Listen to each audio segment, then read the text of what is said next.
The other thing that's happening, right, is that animals are getting bigger. Yeah. Because and also their niche is getting bigger.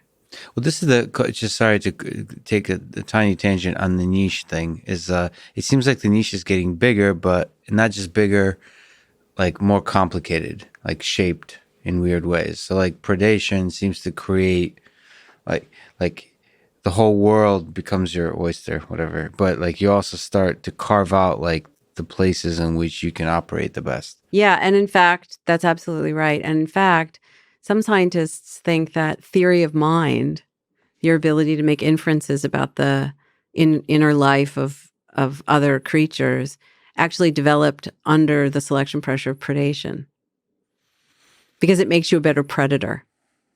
Do you ever look at? You just said you looked at babies as these wiring creatures. Do you ever think of humans as just clever predators?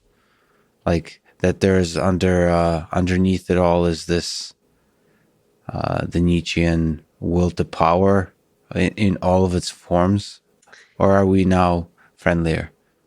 Yeah, so it's interesting. I mean, there are zeitgeists in how humans think about themselves, right? And so if you look in the 20th century, you can see that the idea of an inner beast, that we're just predators, we're just basically animals, baseless animals, violent animals that have to be contained by culture and by our prodigious neocortex, really took hold, particularly after World War I, and really held sway for much of that century.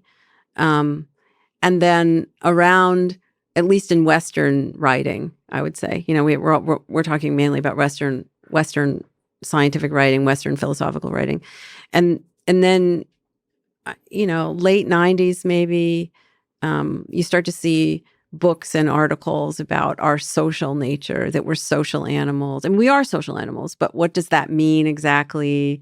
And So about it's us carving out different niches in the space of ideas. It looks I like. think so. I think so. So, um, so do humans can humans be violent? Yes. Can humans be really helpful? Yes, actually. And humans are interesting creatures because other animals can also be helpful to one another. In fact, there's a whole booming literature on how other animals are support one another. They regulate each other's nervous systems in interesting ways, and they will be helpful to one another, right? So, for example, there's a whole literature on rodents and how they signal one another what is safe to eat, and they will perform acts of generosity to their conspecifics that are related to them, or who they were raised with. So if an animal was raised in a litter that they were raised in, although not even at the same time, they'll be more likely to help that animal. So there's always some kind of physical relationship between animals that predicts whether or not they'll help one another. For humans,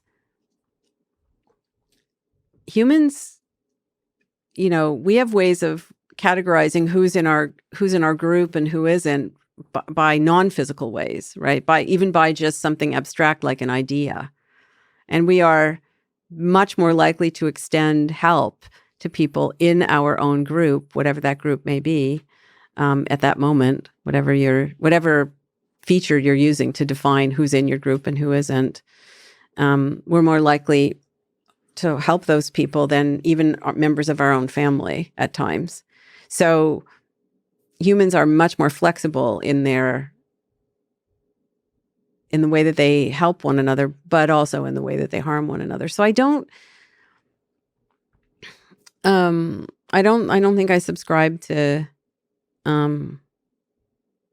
we are primarily this or we are primarily that. I don't think humans have essences in that way, really.